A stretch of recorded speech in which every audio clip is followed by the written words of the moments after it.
Alright. Alors, la question à laquelle je vais répondre, c'est la suivante. Comment est-ce que vous faites pour rester marié? Comment vous faites pour être marié, mais surtout pour rester marié? Je pense qu'il y a trois points, selon moi, qui sont déterminants. Et le premier, c'est déjà d'avoir envie de rester marié. Et surtout, la question de l'engagement. En fait, le mois dernier, ça a fait 3 ans que je suis marié avec ma femme. Ça fait 4 ans qu'on est ensemble. Et ce que je retiens de tout ça, c'est que, à mes yeux, l'engagement est plus fort que l'amour. L'engagement, c'est une valeur forte. Lorsque tu te maries, tu t'engages. Et ma mentalité, c'est peu importe ce qu'on va traverser, on va devoir le surmonter. Parce que s'il y a une épreuve, c'est qu'elle est là pour être surmontée en fait.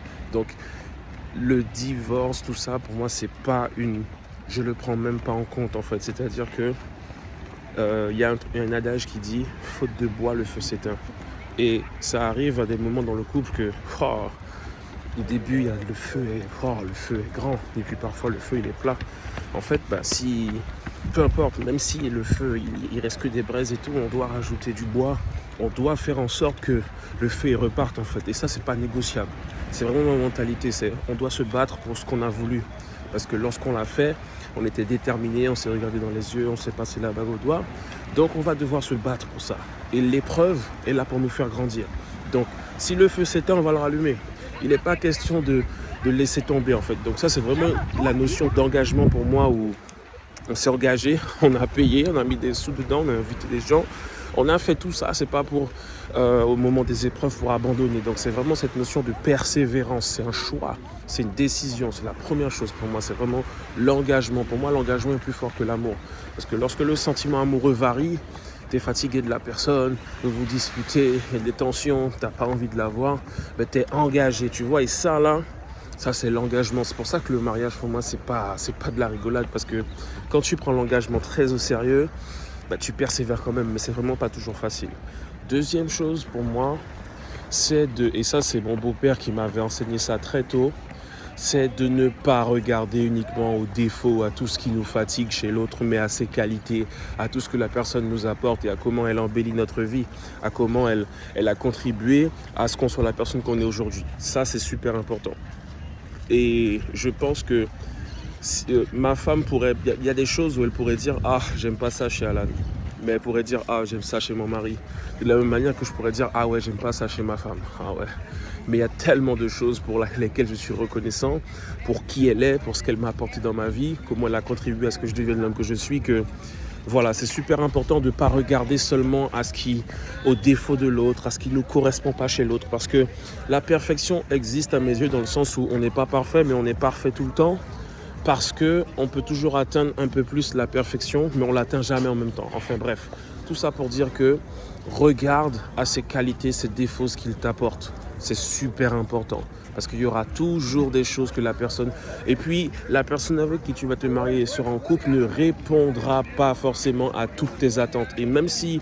Et ça, je pense que ça, that's a misconception.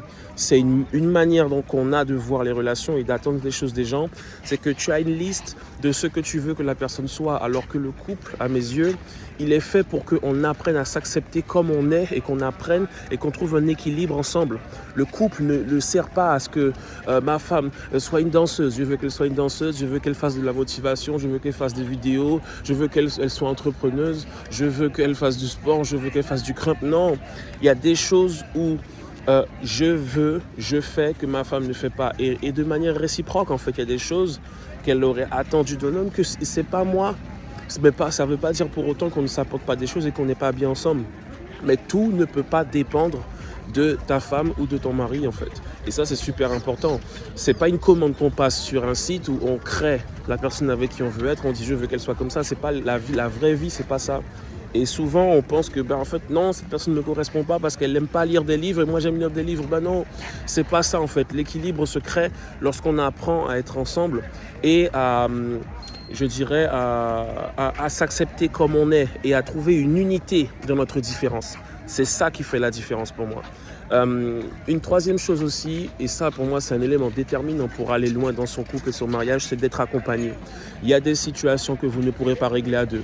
Il y a des situations que vous allez essayer de régler à deux qui vont exploser, qui vont vraiment exploser, qui vont faire péter le couple. Et vraiment, je pense que si aujourd'hui j'ai pu arriver à 3 ans de mariage avec ma femme, c'est vraiment parce que j'ai eu des gens autour de moi.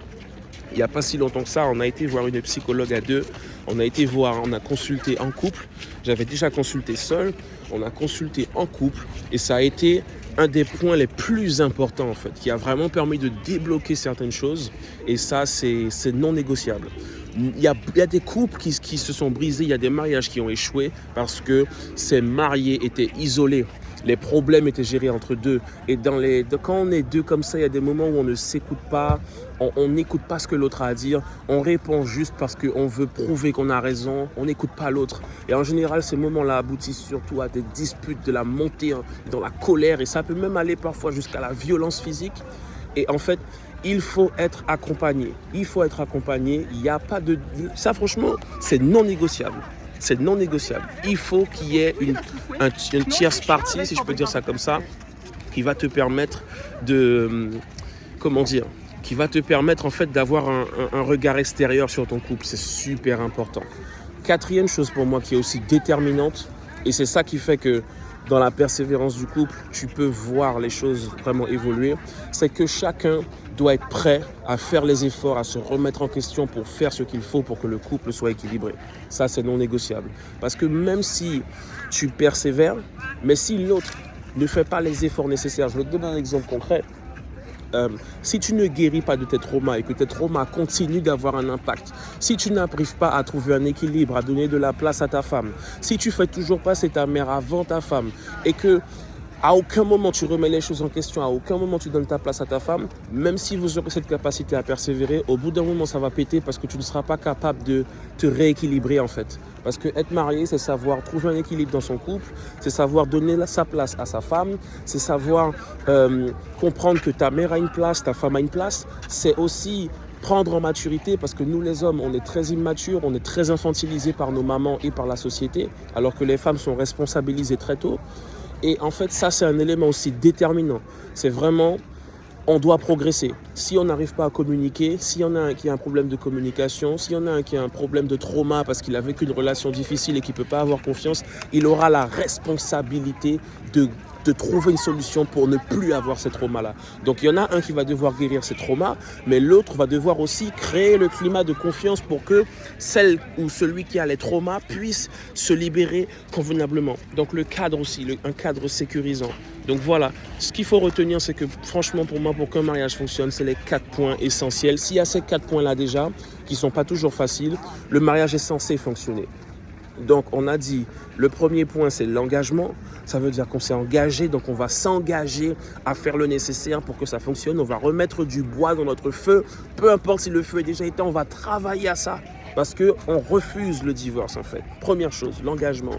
Deuxième chose, c'est ne pas voir que les défauts, c'est regarder aux qualités, c'est regarder à ce que l'autre nous apporte, c'est regarder, mais depuis qu'on a cette personne dans notre vie, les choses ont tellement changé, on a tellement grandi, on a tellement vécu de belles choses. Troisième chose, c'est être accompagné. Être accompagné. Arrêtons de croire qu'on peut gérer notre couple seul. C'est faux. Je te confirme que c'est faux. Okay? Si je n'avais pas eu les bonnes personnes autour de moi, je ne serais plus marié à l'heure où je te fais cette vidéo. C'est la réalité. Tu vois ce que je veux te dire? Donc, quatrième chose, c'est les efforts. Les efforts. Avancer, rééquilibrer le couple. Guérir les traumas, faire ce travail. Il y a des traumas, des difficultés que j'avais qui m'ont pris des années à régler. Des années, mais qui étaient nécessaires. Et ça, c'est incontournable. Ok? Donc, voici les points que je voulais aborder. J'ai fait cette vidéo parce que j'ai vu quelqu'un sur Instagram qui parlait de ça, parce qu'il y a une fille qui avait dit « Mais comment vous faites pour rester marié ?» Donc, voilà. Et puis... quand il y a des cycles qui se répètent, tu sais qu'en réalité, il y a une épreuve, mais tu comprends pourquoi ça arrive, tu comprends pourquoi il y a une incompréhension, et souvent, c'est un manque de communication, etc. Donc après, tu apprends à régler les choses et tu comprends que, voilà, c'est pas parce qu'il y a une dispute avec elle que c'est... En fait, vraiment, c'est pas parce qu'il y a une dispute avec elle que c'est pas la femme de ta vie, mon frère. Voilà. Donc déjà, arrêtez de croire que parce qu'il y a une difficulté dans le couple, ah ben c'est pas elle. C'est une illusion monumentale de croire que la personne avec qui on va faire notre vie, il n'y aura pas de difficulté avec. Tu vois, c'est pas vrai. Justement, il y aura des difficultés parce que les relations humaines sont très difficiles, très complexes. Les relations pro, les relations amoureuses, les relations amicales, les relations familiales. C'est l'être humain qui est compliqué, mais on doit apprendre à trouver un équilibre pour avancer ensemble. C'est tout.